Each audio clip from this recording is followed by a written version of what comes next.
কিয়ামতের দিন মানুষের পরিণতি কেমন হবে? ভিডিওটি শোনার পর কান্না করে দিবেন। রাসূলুল্লাহ সাল্লাল্লাহু আলাইহি সাল্লাম বলেন, কিয়ামতের দিন মানুষকে উলঙ্গ দেহে ও খাতনাহীন অবস্থায় কবর থেকে হাসর ময়দানে জামায়াত করা হবে। একথা শুনে আমি বললাম, হে আল্লাহর রাসূল, নারী পুরুষ আসলে কি উলঙ্গ হবে? তারা কি একে অপরের প্রতি তাকাবে? এরকম হলে তো খুব লজ্জার বিষয়। উত্তরে মুহাম্মদ সাল্লাল্লাহু আলাইহি সাল্লাম বললেন, হ্যাঁ আয়েশা, কিয়ামতের দিনটি এত কঠিন ও বিপদময় হবে যে মানুষের মনে একে অপরের প্রতি তাকাবারও খেয়াল হবে না। বুখারী মুসলিম। কিয়ামতের দিন রাসূলুল্লাহ সাল্লাল্লাহু আলাইহি সাল্লাম থাকবেন সবচেয়ে ব্যস্ত মানুষ।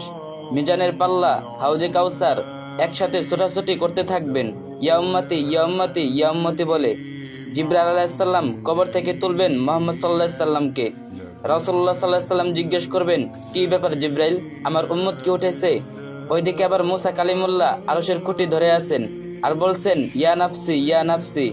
সেদিন ইমামুল আম্বিয়ার মুখে থাকবে ইয়া উম্মতি ইয়া উম্মতি, আর সেদিন তার পায়ে থাকবে দৌড় আর মুখে থাকবে আওয়াজ। রাসূলুল্লাহ সাল্লাল্লাহু আলাইহি সাল্লাম খুব অশান্ত, ছোটাছুটি করছেন। হঠাৎ ওনার মনে পড়বে, আমার উম্মত ক্লান্ত, পিপাসার্ত নাই তো, ছুটে যান হাউজে কাউসারে। হ্যাঁ, এই তো পিপাসার্ত উম্মত।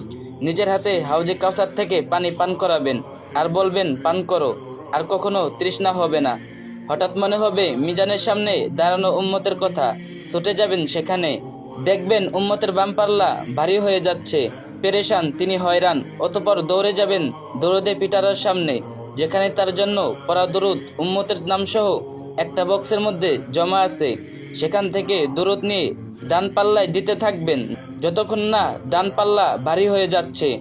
মাক্কামে মাহমুদের পাশে উনার জন্য আসন পাতা থাকবে। আল্লাহ বলবেন, হে নবী বসুন। রাসূলুল্লাহ সাল্লাল্লাহু আলাইহি সাল্লাম উত্তরে বলবেন, না বসবো না। আল্লাহ বলবেন, জান্নাতে যান নবী। বলবেন, না যাব না। আল্লাহ বলবেন, জান্নাতের পোশাক পরুন। নবী সাল্লাল্লাহু আলাইহি সাল্লাম বলবেন, না পরবো না। তিনি বলবেন, আমি চলে গেলে উম্মতের কি হবে?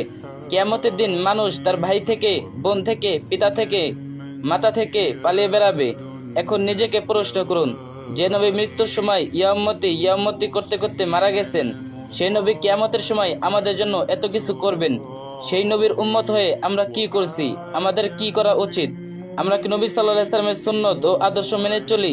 আমরা কি কিয়ামতের দিন রাসূলুল্লাহ সাল্লাল্লাহু আলাইহি সাল্লামের সুপারিশ পাওয়ার যোগ্য হব?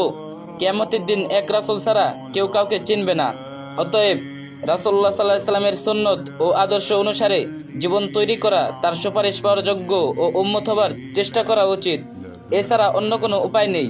আল্লাহ আমাদের সবাইকে সঠিক বোঝার তৌফিক দান করুন, আমিন। আর ভিডিওটা আপনার কয়েকজন ফ্রেন্ডকে শেয়ার অথবা মেনশন করবেন। হতে পারে আপনার শেয়ার করা ভিডিও দেখে কারো পরিবর্তন আসলো। আর ভিডিওতে বেশি বেশি কপি লিংক করে দিন।